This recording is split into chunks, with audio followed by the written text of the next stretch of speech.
Oui, je vais commencer par des remerciements. En général, on finit par ça. Je remercie l'excellent comité de Bourgogne Nature d'avoir retenu ma candidature parce que, si j'ai compris, c'est de plus en plus dur. Hein, c'est ça. Hein, la sélection est très dure. Et bah, vous avez bien fait. Je vais essayer de vous le prouver. Alors, vous êtes peut-être en train de vous dire qu'est-ce qu'il fait là, celui-là? Il doit y avoir une erreur de casting. Il s'est trompé de salle. Ici, on parle de cours d'eau et moi, je vais vous parler de champignons. Et oui, d'ailleurs, un petit clin d'œil pour les conférences de ce matin. Excellente conférence également. Ce matin, on n'a pas parlé de champignons et peut-être qu'il y aurait eu moyen. Donc, à votre avis, est-ce qu'il va y avoir des champignons dans les cours d'eau? Ben, je vais essayer de vous partager les quelques connaissances que j'ai sur le sujet. À votre avis, s'il y a des champignons dans les cours d'eau, certainement pas ceux-là. Vous allez vous dire peut-être que vu qu'il n'y a plus d'eau dans les ruisseaux, les bolets, les cèpes, tout ça vont descendre dans les ruisseaux. Peut-être, peut-être pas. Oh, décidément. Oui, donc déjà, je vais vous parler un petit peu de mycologie. Le contexte en mycologie, c'est une science en pleine évolution. Il y a beaucoup de choses encore à découvrir. On est, je dirais, pour provoquer qu'au début, en fait. Vous allez voir pourquoi. On estime dans le monde qu'il existerait entre 2 et 11 millions. Alors vous allez dire, c'est pas très sérieux, la fourchette est très large. Alors c'est parce qu'en fait, il y a plusieurs techniques de calcul. C'est vers 2-3 millions si on se base sur les associations avec les hôtes. Mais c'est entre 11 et même, je crois, 13,7 millions si on fait du séquençage moléculaire en masse. Des techniques qui sont de plus en plus utilisées. Et ça, c'est les chiffres de 2022. Et on n'en connaît que 150 000. Donc faites le ratio. J'ai mes élèves qui sont là, je suis leur prof de maths. Ils vont faire le calcul. 150 000 sur 2 millions, ça fait 7,5%, ce qui voudrait dire qu'il reste à découvrir 92,5%. Donc au boulot, retrousser les manches. On a besoin d'aide. Alors en France, dans tout ça, beaucoup moins de champignons, vous doutez. On estimerait 30 000 champignons en prenant la première technique d'estimation. Et on en connaîtrait, environ 16 000. Les nombres évoluent, on découvre des espèces nouvelles en France, je peux vous le dire. Donc là, ça fait un ratio qui est plus proche de 1 sur 2, c'est bon. 53% à la louche. J'ai calculé avant. Alors, la diversité fongique, je suis obligé de vous en parler. Vous connaissez un peu les champignons. Ceux qui ont la plus grande part dans les études et ceux qui sont les plus connus, ce sont les basidiomycètes. Je ne vais pas vous faire un cours sur toute la mycologie, mais les basidiomycètes, je rappelle, ce sont des champignons qui possèdent des basides en organes de reproduction, des mycètes à basides, c'est facile. Les basidiomycètes, vous les connaissez, ce sont les champignons à lame, à plis, à tube, à port, à aiguille. Il y en a dehors, je viens de vérifier, il y en a 3 bons comestibles, presque aussi bons que celui-ci, qui sont sur la pelouse juste à côté derrière. Vous venez me voir après, je vous les montrerai. Et on étudie aussi beaucoup les ascomycètes. Les ascomycètes, eux, ce sont des champignons. Vous en connaissez quelques-uns, j'ai entendu, il y en a qui connaissent, les morées, bravo. J'ai un public de connaisseurs, mais ils sont souvent plus petits, et je vous en ai sélectionné un là. Plus proche de ce qu'on va voir après. Il y a la truffe aussi dans les ascomycètes. Regardez, voici un asque de truffe avec les spores qui sont dans les asques, les mycètes à asque. Je passe un peu. Et il y en a beaucoup d'autres, et je dirais les autres sont nombreux, peut-être plus nombreux. Des champignons microscopiques. Dedans, vous voyez les gloméromycètes, ceux des mycorhizes. Il y a les oomycètes, entre les doigts de pied, etc. Bon, je ne vais pas rentrer dans les détails. Bon, alors un petit historique des champignons aquatiques, parce que c'est une discipline, je dirais, dans la discipline qui n'est pas très connue. Les pionniers, vous voyez, qui viennent d'Europe, Ingold, Webster, au XXe siècle, deuxième partie du XXe siècle, en gros.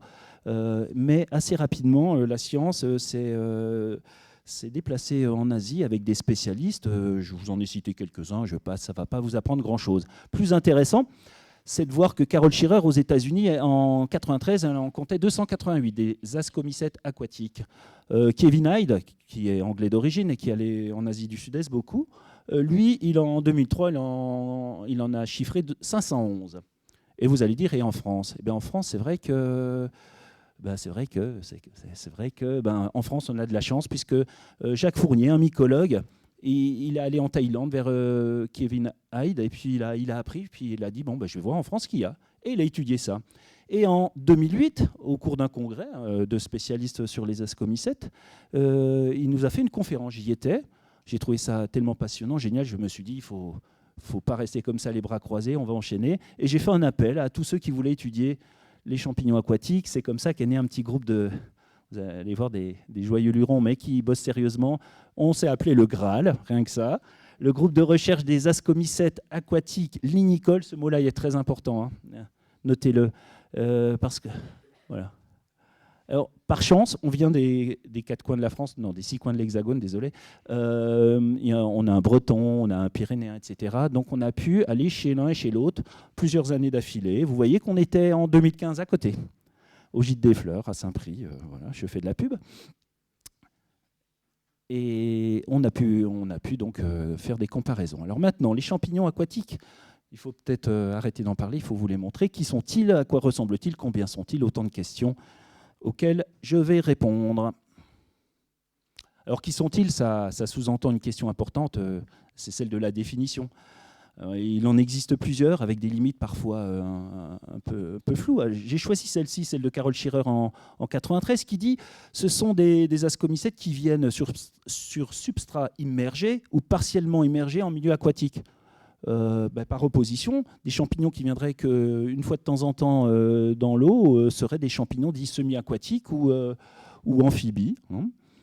Et la définition de l'Australien Thomas en 96 va dans le même sens. Hein. Ce sont des champignons pour qui tout ou une grande partie de leur cycle se déroule en eau douce. Et oui, parce que parfois les ruisseaux tombent à sec. Hein. Je ne vous fais pas de dessin.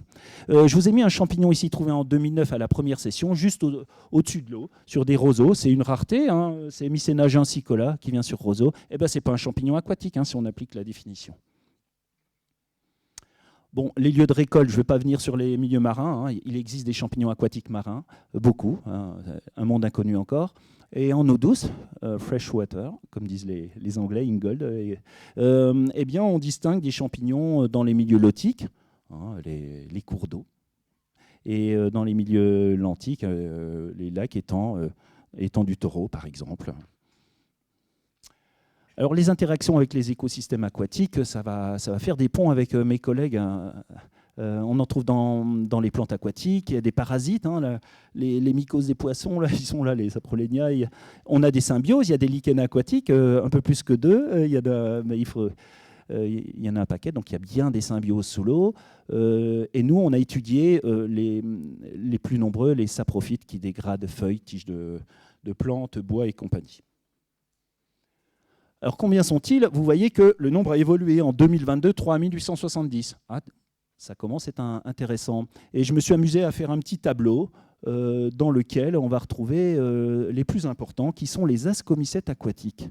Alors, vous allez dire, les basidiomycètes aquatiques, il y en a 218. Il y a des girolles aquatiques? Ben non. Non, en fait, je vous ai mis en photo ici. Le seul champignon à lamelles aquatique connu au monde, il n'est pas en Europe. Hein. La psathyrelle aquatique. Mais les autres, ce sont des basidiomycètes beaucoup plus petits, microscopiques, sous des formes différentes. Alors, dans les ascomycètes aquatiques, on fait encore des divisions. Hein, il y a 2 types. Hein. Il y a des champignons dits ingoldiens, qui sont beaucoup étudiés. Hein. Au départ, Ingold, référence à lui, on a créé quelques-uns, et on les trouve où? On les trouve dans l'eau, hein, bien sûr, mais ils vont se poser dans les litières, dans l'écume. Hein, je ne l'ai pas mis ici, mais dans l'écume, il y a des spécialistes, Descals, Marmanova, mais en France, on en a des bons. Hein. Éric Chauvel, vers Toulouse, qui a publié. Hein. On a même une bourguignonne qui a fait une thèse dessus, hein, Beryl Leitung. Et puis les autres, ce sont ceux que nous, on étudie dans le Graal, les non-ingoldiens. Hein. On les trouve sur le bois mort immergé.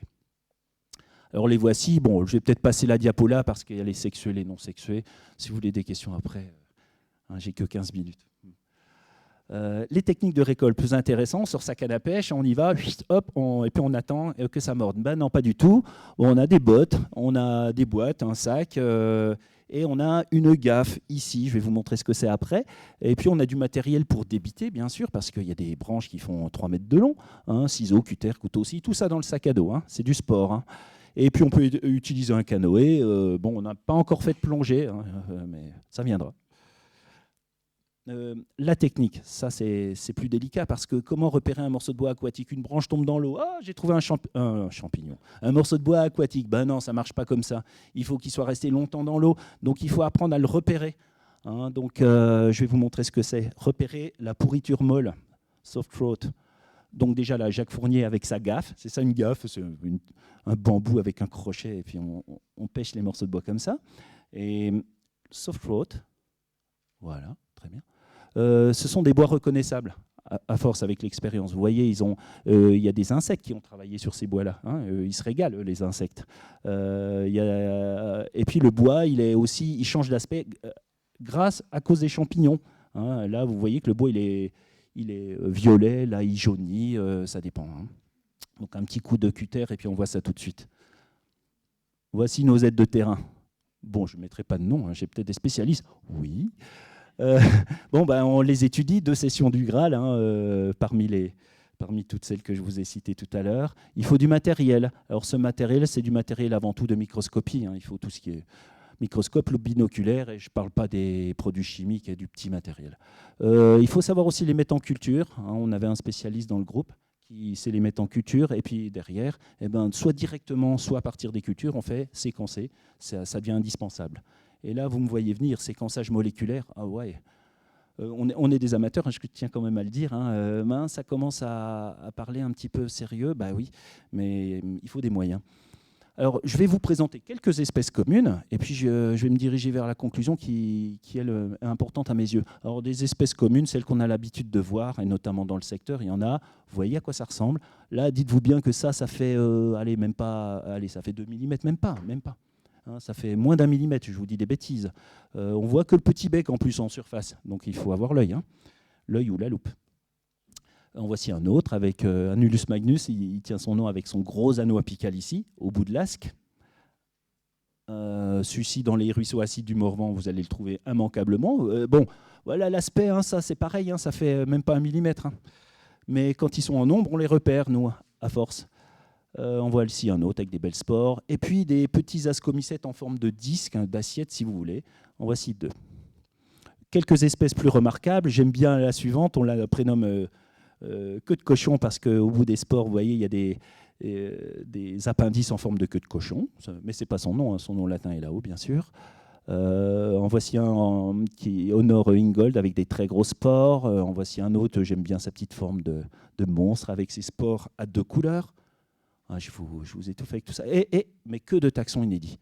Je dirais que c'est ce qui nous arrive le plus souvent. Des taxons, on est incapable de mettre un nom de genre, un nom d'espèce, mais même un nom de genre. Hein. Donc c'est là que ça se complique et c'est là qu'il faut pousser les études. Je vous en montre quelques-uns. Vous allez voir le florilège. J'y vais en mitraillette. C'est beau, hein, quand même. On se régale quand on est devant le microscope.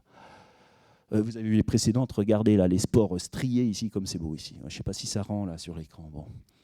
Des spores de formes différentes, des ascomes de formes différentes, un cercophora là qui a un petit subiculum jaune, c'est trop mignon. Il y en a un qui a un subiculum violet. Ouais. Alors, bon, vous allez dire, plein de taxons inédits, donc ils n'ont pas beaucoup de résultats. Si, on en a quand même. Et je tiens à le souligner, hein, on a quand même avancé un petit peu, même si c'est difficile. Ouais, on est frustré souvent, c'est vrai. Une 30aine de publications que j'ai dénombrées aujourd'hui, beaucoup pour Jacques Fournier, mais vous allez voir qu'on a bien travaillé. En voici quelques-unes, des extraits de publis, hein, sur nos travaux. Donc vous voyez qu'on ne fait pas que rire, parce qu'on rit beaucoup, mais on travaille sérieusement et on publie dans des revues scientifiques internationales. Voici par exemple un genre qui a été créé par le chef Fournier, et celle-ci j'aime beaucoup parce que c'est mon regretté ami Christian Lechat qui avait dédié à Jacques Fournier. Voilà. Alors les perspectives, voilà la partie la plus intéressante, c'est parce qu'on fait ça depuis quelques années, on commence à avoir des résultats, mais vous doutez bien que quelques amateurs comme ça ne peuvent pas avancer. Donc je me tourne vers les scientifiques, les universitaires, tout ça, il y a du travail, vers les jeunes aussi. Hein. J'ai vu qu'il y avait des étudiants ici, hein, un petit clin d'œil aux gnubistes. Oui, il y a du boulot à faire. Bon, les études phylogénétiques, indispensables. Bon, ben ça coûte de l'argent, il faut le matériel. Et puis après, une fois, on ne sait pas tout, donc il faut connaître leur répartition géographique un peu mieux, répartition dans le temps, même dans un même cours d'eau, hein, en amont, en aval. Je reprends une idée qui a été dite ce matin, on n'a pas la même peut-être pas les mêmes populations. Il y a plein de choses à faire. Peut-être repérer des bioindicateurs, hein, etc., etc. Et puis, un dernier point qui m'est très important, c'est qu'on fait des découvertes plus intéressantes. Les champignons sont des petites usines chimiques. Hein, et dedans, on trouve des métabolites. Là, on en a trouvé un dans un déliché aquatique qui soigne le cancer de la prostate. Et là, j'espère que ça vous parle. Ça veut dire quoi? Ça veut dire qu'on ne connaît pas tout du champignon et de ses possibilités. Il y en a encore plein à découvrir, mais vraiment plein, et pas que dans l'eau d'ailleurs. Hein. Donc voilà, les perspectives passent par un... Oui, j'ai fini, c'est parfait. Passent par des moyens. Donc voilà, je vous remercie et j'espère que je vous aurai appris des choses et je vais me tourner vers les conférenciers du matin, dire est-ce qu'on pourrait peut-être pas créer des ponts et oui, les concrétions calcaires, est-ce qu'il n'y aurait pas des champignons et ouais, je sais pas, les lichens aquatiques, ouais, bon, il y a plein de sujets, quoi. Je vous remercie.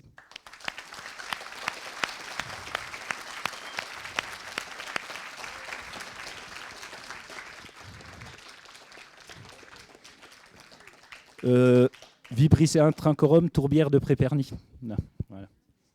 Un petit Morvandio pour finir. C'est un disque comme 7. Bien, merci beaucoup Alain pour cette présentation originale qui va susciter pas mal de questions, j'imagine. Oui, puis parce que j'ai pas tout dit, donc posez-moi des questions. Je suis pas bavard du tout.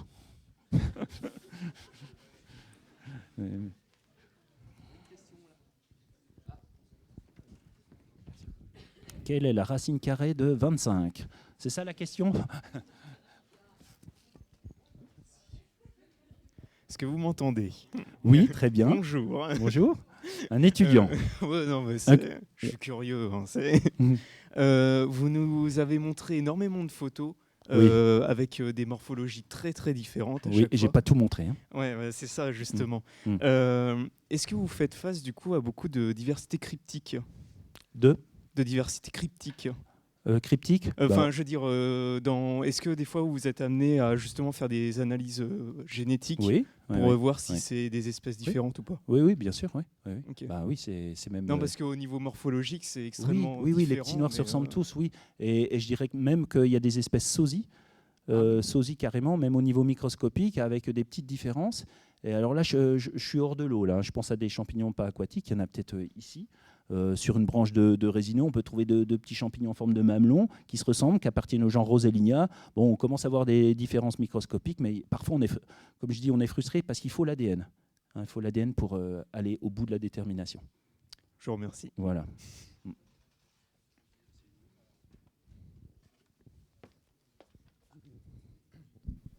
Bonjour.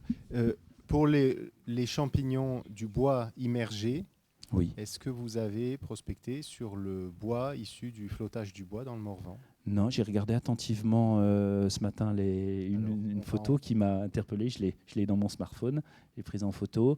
Non, on n'a pas regardé. En 2015, on a fait d'abord les ruisseaux, les mares autour de Saint-Prix. Hein. On est allé voir en tourbière, tout ça, mais on ne peut pas tout faire. Hein. Je vous dis, là, on n'est qu'une poignée, vous avez vu. Et donc, avis aux universitaires. Hein. En fait, la mycologie, c'est et je ne dis pas absente du milieu universitaire, bien sûr, mais il n'y en a pas assez. Hein.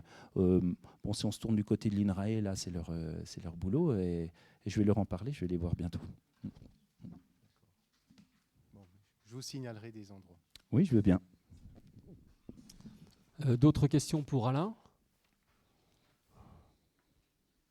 Bonjour, merci beaucoup pour cet exposé. Moi, je découvre complètement un monde. Enfin, je suis amateur de champignons, mais et c'est tout. Je prends en photo parce que c'est joli. Là, c'est pas vraiment une question technique. Je voulais savoir si votre groupe a un site internet, quelque chose qu'on puisse aller consulter pour découvrir tout ça. Notre groupe, non, mais bon, j'ai parlé de Christian Lechat qui malheureusement nous a quittés là en début d'année. Il avait créé un outil génial. D'ailleurs, c'est grâce à cela que je m'y suis mis en 2008, je crois, qui est un site internet qui s'appelle Asco France, où dedans on va retrouver des champignons aquatiques, mais pas que. D'accord. Mais c'est dédié qu'aux ascomycètes. Et vous allez voir qu'il y en a un nombre déjà incalculable. Dans la base de données photographiée, il y a des échanges. Moi, c'est là que j'ai appris. Hein. C'est là que... Asco France, donc. Oui, Asco France. Et d'ailleurs, Melasco, c'est un congrès qui est issu d'Asco France. Et c'est là qu'on s'est rencontrés. C'est là que l'aventure a démarré. D'accord, je regarderai ça. Asco France. Mais si vous voulez, vous prendrez mes coordonnées. Je veux bien. Oui. Je vous remercie beaucoup.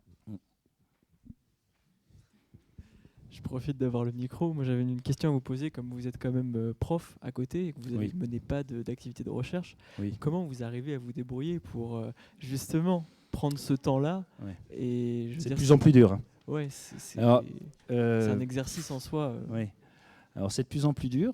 Et ouais, je le dis ou pas? Et en plus, là, j'ai décidé d'attaquer un doctorat cette année parce que je me disais, je ne trouve pas le temps. Et en me mettant non, mais vous allez voir le paradoxe, en me mettant un doctorat sur le dos, je m'oblige dans 3 ans à sortir quelque chose. Ça ne sera pas sur les aquatiques, ça sera sur un autre thème, il y a tellement à faire. Le temps, c'est les vacances, c'est les week-ends. Il faut savoir jongler les deux choses. J'ai toujours dit à mes élèves qui sont là que c'est eux ma priorité, hein, parce que ma passion, numéro 1, c'est les maths. Hein. Et non, mais je leur dis, et je réponds présent tout le temps, mais le temps, en fait, on choisit du temps pour n'importe quoi. C'est de la philo, mais on peut en causer après. Hein, mais moi, je choisis de passer du temps là-dessus, et ma famille aussi. Hein, Félix. Oui, Marie-Pierre disait ce matin justement que l'important, c'est l'engagement. Quand on a décidé de s'engager, on arrive à s'organiser. Oui, y a plein de choses que je ne fais pas. Hein. Regarder des séries, tout ça. Je ne prends pas le temps de tout ça. Ma série, elle est là. Hein. Les épisodes, il y en a, hein, je vous promets. Hein. Vous pouvez revenir dans 15 ans, il y a encore des numéros. Voilà. Non, mais en fait, on fait tout ça. Toutes les rencontres, c'est pour les jeunes. Hein. Moi, je suis content qu'il soit là. Je suis content qu'il y ait un amphi jeune. On en avait un au lycée l'autre jour. On a fait pareil. C'est eux qui ont tout dans les mains. Hein. Et en plus, on a des scientifiques ici, donc public visé. Vous entendez, hein? Oui. Faites des études. Donc, on espère que ça va faire l'objet d'une très belle publication dans le prochain numéro de BFC Nature. S'il ne manquerait pas. On compte sur toi, en tout cas. Y a-t-il d'autres questions pour Alain Gardienet? Oui. Pas difficile. Encore une. Voilà, ce sera la dernière question. Je m'en sortais bien, pas une difficile. Hein.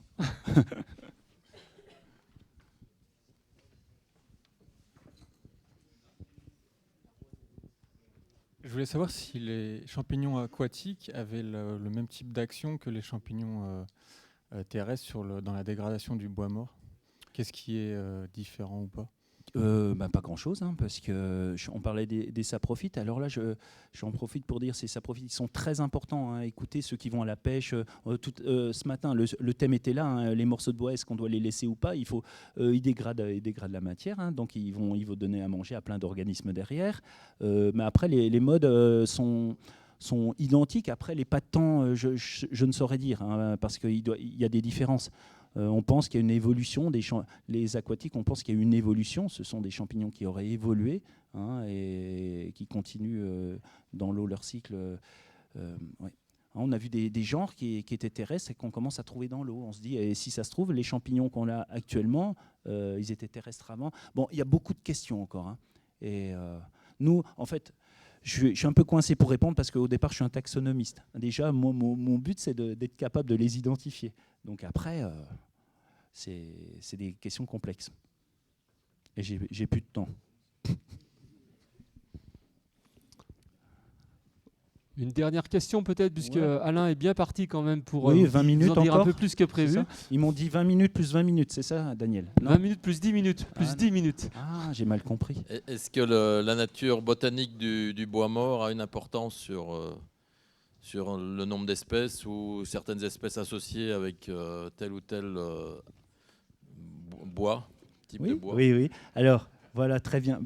C'est une bonne question. Il s'appelle Alain et puis il s'intéresse aux arbres, donc je ne suis pas étonné. Très beau livre d'ailleurs. Oui. Douglas, par exemple, vous savez bien qu'au niveau des mycorhizes, le Douglas, en France, on ne va pas trouver grand-chose. Sur le bois de Douglas, on a quand même réussi à trouver un champignon intéressant, mais c'est rare. Hein. Il y a une publique qui a été faite juste à côté, hein, Pré-Pernier encore. Oui, par exemple, l'aulne dans le bois, le frêne, il y a des bons bois. Oui. Bon, les bois, je dirais, de la ripisylve. Après, on fait des essais, c'est-à-dire de temps en temps, on piège les champignons. On va essayer de mettre du sureau dans l'eau, du buis dans l'eau, très bon le buis dans l'eau. Hein. Alors le problème des pièges, c'est qu'ils sont embarqués par les crues où le pêcheur arrive. Qu'est-ce que c'est que ça? Tiens, je le retire. Les pêcheurs, s'il vous plaît. Non, mais ouais. Est-ce que les analyses d'ADN de l'eau donneraient quelque chose? Eh bien, ça, c'est une bonne question. Je ne sais pas. Alors, oui, on fait du séquençage massif de terre, et il faudrait le faire aussi dans l'eau, hein, pour voir ce qu'il y a dans l'eau, hein, parce que j'ai dit qu'il y avait plein de petites spores qui se baladent dans l'eau. Oui, je suppose qu'il y a des études, je ne connais pas tout. Hein. Mais ça serait intéressant. Maintenant, avec les moyens dont on dispose, on peut le faire.